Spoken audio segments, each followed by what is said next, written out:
Hi, welcome back to the top stories of the last week. I'm Daily Herald Managing Editor Perry Bergson. Let's get right at her, one story per person on staff. We'll start with Jody Schellenberg, our Nipawin farm girl. She got to talk to a Saskatchewan author who's written a book called Forest Prairie Edge, Place History in Saskatchewan. Her name's Merle Massey. She's disproving that old thing that Saskatchewan is like this. Anyone who heads not that far north or even through the Qu'Appelle Valley can put lie to that pretty quickly. Fascinating read. Andrew Schock, sports guy. He did some terrific coverage of the citywide track meet last week. That went in Thursday and Friday's papers.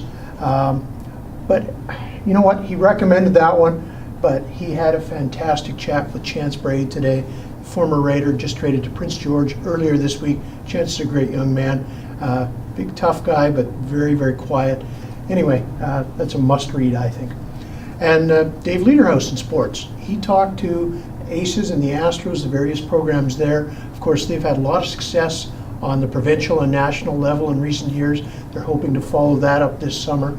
So good for them in the fastball world. Matt Gardner, on Tuesday, June 3rd. I think it's one of the things that we do really well. We went to the Cancer Mount meeting, and Matt talked to some cancer survivors, just sort of took in the atmosphere of the meeting that night. Of course, that's just after the Relay for Life event went down on the weekend. Matt did a terrific job, and I think that's another must-read. Tyler Clark.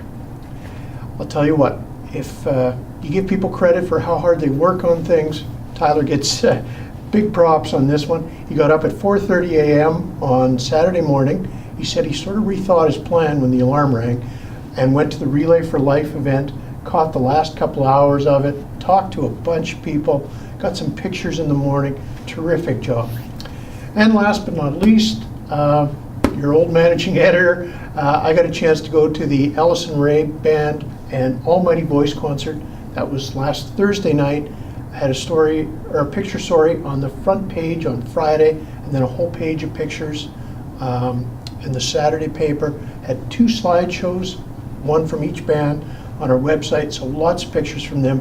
Terrific show, well done by both bands. That's your must-reads this week.